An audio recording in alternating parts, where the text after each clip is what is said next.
Hello everyone, study with us में आपका एक बार फिर से स्वागत है। और आज इस वीडियो में जो हम डिस्कस करेंगे वो करेंगे विषुवत रेखा, जिसे भूमध्य रेखा भी बोलते हैं, कर्क रेखा और मकर रेखा के बारे में। तो अगर हम देखें तो हमारी पृथ्वी कुछ इस प्रकार की है और हमारी पृथ्वी में जो रेखा गुजरती है, जो हमारी पृथ्वी को दो वर्गों में बांटती है, उस रेखा को कहा जाता है विषुवत रेखा। ठीक है, ये जो रेखा है बीचों बीच में, इस रेखा को विषुवत रेखा कहा जाता है और इसे भूमध्य रेखा भी कहते हैं। और अगर हम बात करें हमारी पृथ्वी, क्योंकि ये जो विषुवत रेखा है ये 0 डिग्री पर स्थित है, तो अगर हम उत्तर की तरफ जाएंगे तो उत्तर की तरफ जाने पर 23.5 डिग्री पर एक और रेखा है जो कि है कर्क रेखा। तो क्वेश्चन पूछा जाता है एग्ज़ाम में कि जो विषुवत रेखा है उससे 23.5 डिग्री पर उत्तर की दिशा में कौन सी रेखा है या कौन सी रेखा गुजरती है, तो वो है कर्क रेखा। ठीक है, और ठीक विषुवत रेखा से दक्षिण की तरफ 23.5 डिग्री पर जो रेखा है वो है मकर रेखा। तो पृथ्वी पर कुल 3 रेखाएं गुजरती हैं, कर्क रेखा, विषुवत रेखा और मकर रेखा।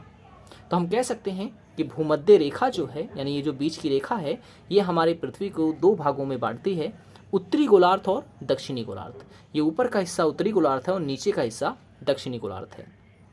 और भारत से कौन सी रेखा गुजरती है, तो भारत से कर्क रेखा गुजरती है। ठीक है, तो पृथ्वी की जो भूमध्य रेखा है इसकी लंबाई कितनी है, तो ये है लगभग 40,030.2 किलोमीटर। ठीक है, और विषुवत रेखा और भूमध्य रेखा जिसे हम कहते हैं, इसका वार्षिक तापांतर होता है वो सबसे कम होता है। ठीक है, सबसे कम होता है।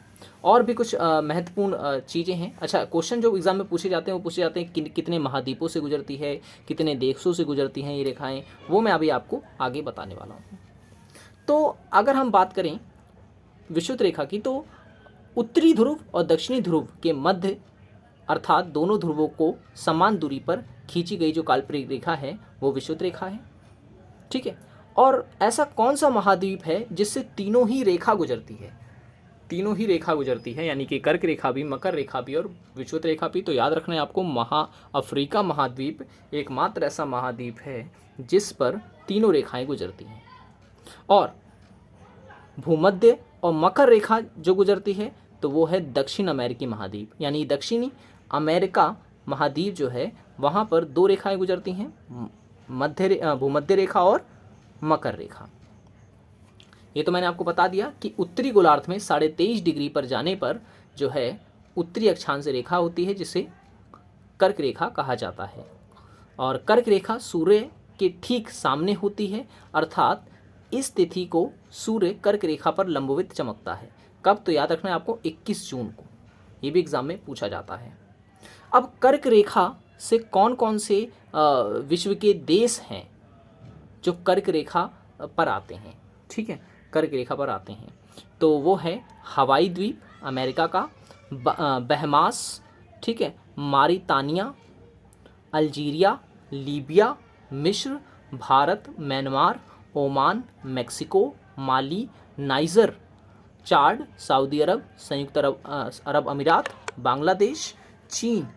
ठीक है, चीन और ताइवान, ये ऐसे देश हैं जो कर्क रेखा पर स्थित हैं। ठीक है, और अगर बात करें मकर रेखा की, तो मकर संक्रांति यानी मकर रेखा पर कब सूर्य की किरणें जो है लंबवत पड़ती हैं, तो वो है 22 दिसंबर को। ठीक है, 22 दिसंबर को।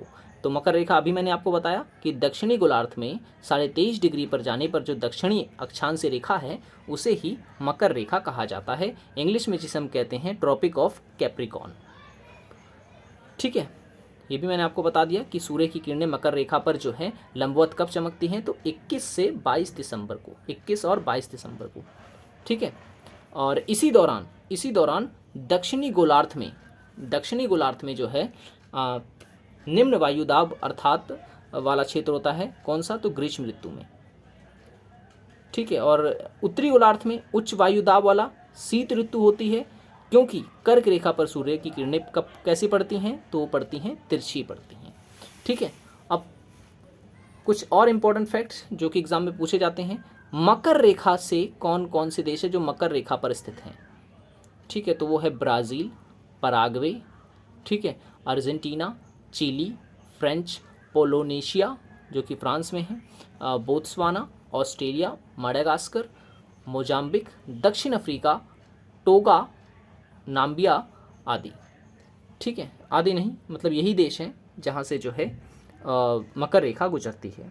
अगर क्वेश्चन पूछ ले कि मकर रेखा जो है वो कितने महाद्वीपों से गुजरती है, तो 3 महाद्वीपों से गुजरती है। और विषुवत रेखा कितने महाद्वीपों से गुजरती है, तो ये भी 3 महाद्वीपों से ही गुजरती है, ठीक है। तो ये पूछा गया है, तो इसलिए आपको जो है से याद रखना है। ओके,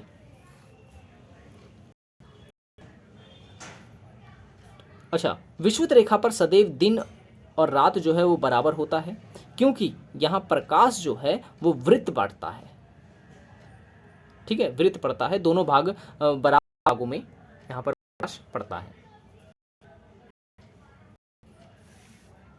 ओके, नेक्स्ट मैं इम्पोर्टेंट आपको बता देता हूँ।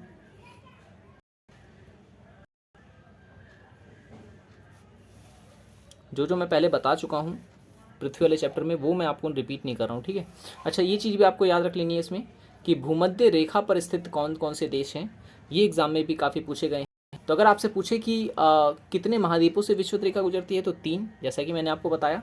लेकिन अगर आपसे पूछे कि कितने देशों से गुजरती है, तो 13 देश से गुजरती है, ठीक है, 13 देशों से गुजरती है।